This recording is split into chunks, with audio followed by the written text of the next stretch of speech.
Hey, Keckers here. I guess you'd call this International Retro. We're stepping into a place in Lisbon, Portugal, and it is called Zombie. Alright, let's stop in and see some retro gaming overseas. So, how long you been here? In this store for 6 months now, but I opened Mr. Zombie 4 years ago, 4 or 5 years ago. I don't know exactly. With the COVID, I lost track of years. Yeah, trust me. COVID really screwed us over because we had to shut down for a couple of months during the whole thing, and we actually ended up moving stores during COVID because the place we were at was charging us rent while we were closed. I have to change stores at the beginning of COVID because 2 months before COVID, I changed my store to a burger stand with a playroom inside and arcade machines. Oh, yeah, then you can't do that. No, because restaurants were closed for almost 1 year and a half in Portugal, and I had to pay rent anyway. So screw it. I'll move to a smaller store. How long you been into retro gaming in general? I've been into gaming since ever. So retro gaming is my childhood. Right, it's the same for me. But I mean, like, retro gaming as in turning it into a job. That's what I mean more. No, it started before I opened the store 4 or 5 years ago. I started selling on eBay, so I thought, well, why not open a store? Right. What is the weirdest question you had from a customer about old school gaming? Does it work? Console games. Does it work? Cartridges. Of course. Clean the cartridge. Oh, a guy a couple of months ago bought me a Mega Drive, a Genesis, and we went home with it. He came here the day after and told me, "You sold me this, and this doesn't even turn on." Oh, but you tried it? Yeah, the light is always red. It doesn't turn to green.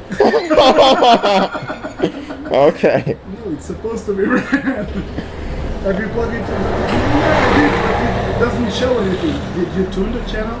What's that? Oh my You god. have to tune the channel. One of the, I would say the craziest was first Christmas in a new area. Kid goes over to the NES section and he points to it and asks, "Can this go online?" But it's a kid. He doesn't know. Right. That I'll understand. The guy that bought the Mega Drive he was about 40. Okay. As in someone who is old enough to have played it when it came out Yeah. and should know better. You should know. We should know that you have to tune the. It's surprisingly the amount of people our age who grew up with these things and have forgotten everything about them. How many times has it been someone just not using a Q-tip on the cartridge? Every time. It doesn't work. Have you even blown on it? Anything? What is your favorite find? Doesn't have to be your most expensive, just like something that came in, it was just like, man, this is great. I don't know. I think maybe the Zelda Game and Watch. Because Okay. we didn't have Game and Watch in Portugal, so we were limited to the amount of things that we were exposed to. Right. Because Portugal is a Sega country. Yeah. Sega, everything's Sega. Nintendo was like, And I'm a huge Zelda fan, so when a guy brought me brand new inbox Oh, Zelda okay. Game and Watch.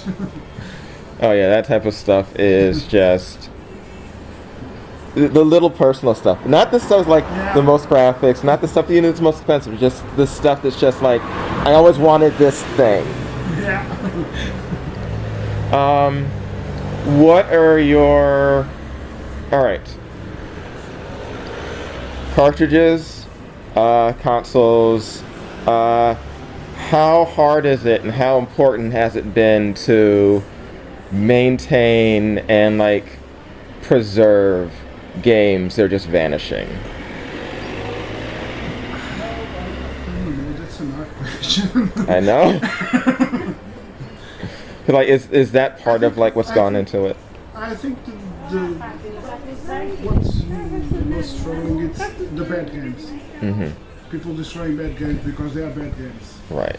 There was a guy from US a couple of years ago that was asking for everybody to send him check full games so he can destroy it. Why? That's not even that bad at the game. Oh no, they're plenty worse. Yeah. Even on Genesis, that's plenty worse. Game Boys is my passion, so every time I can save a Game Boy. And there's a lot of people that come here to sell me stuff that were on the garbage, garbage pickers, and there's always a lot of Game Boys with a little corrosion or something you put to garbage. Yeah, something that if with like a couple of minutes to hours of care, you can get it working. The amount of times I see something just getting tossed out, it just breaks my heart. Garbage. Blockbuster would do that.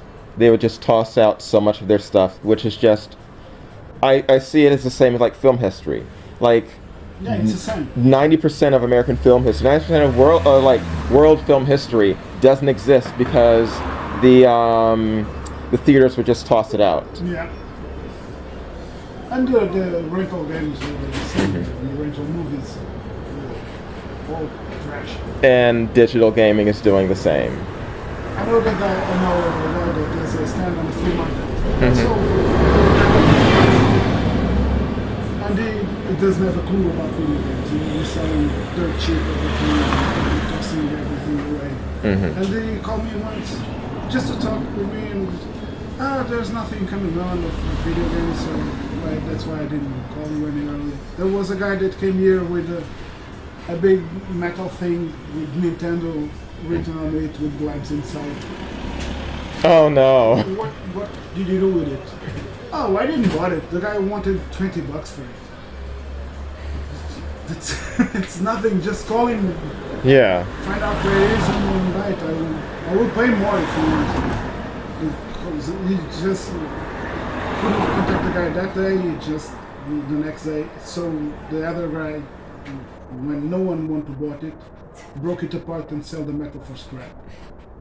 Was a light up Nintendo. Yeah, that's sad. That is so sad.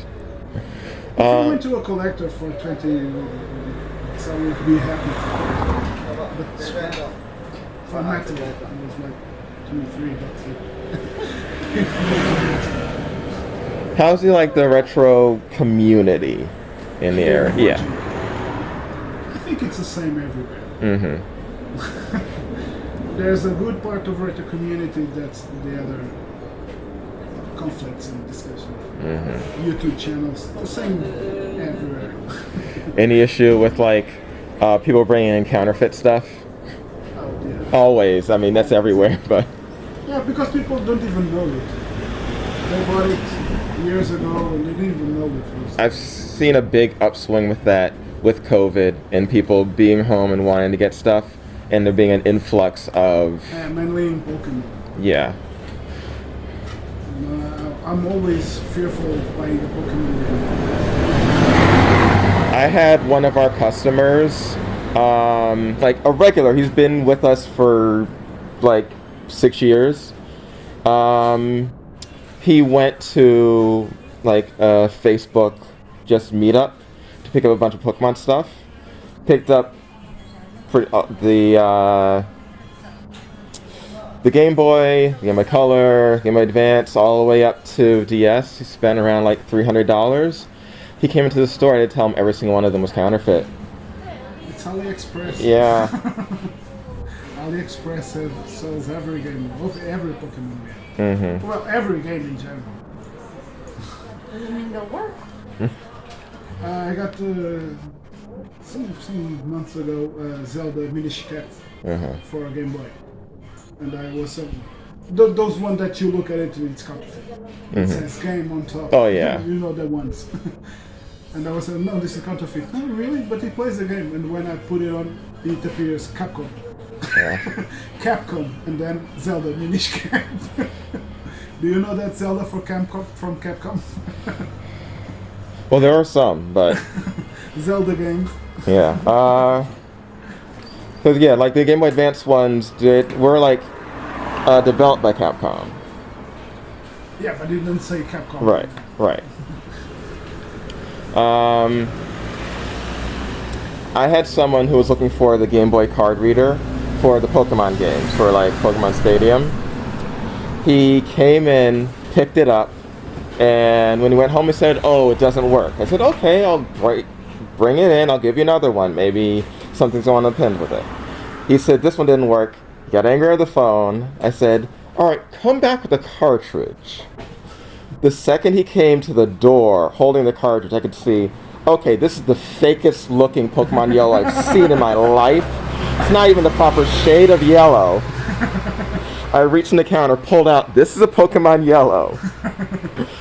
The card reader wasn't reading it because it was a counterfeit card. So yeah, that stuff is universal. But it's only cartridges. I know that in Brazil there's a lot of counterfeiting in PS2 games, PS1, PS, but here... A lot of it is from places that don't get like the same amount of stuff being shipped over to.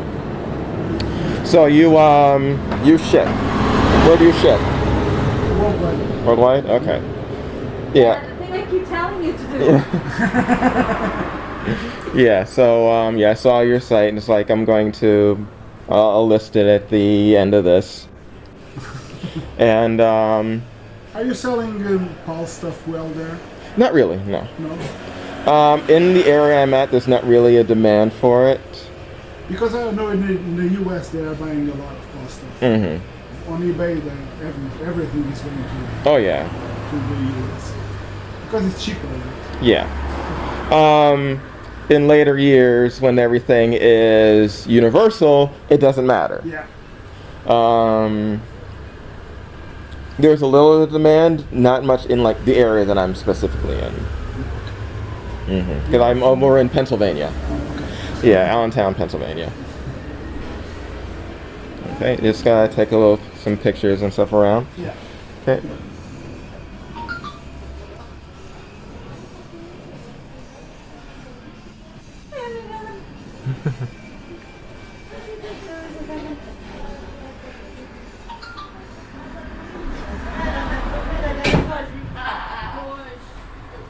Agora vou estar fazendo o mesmo.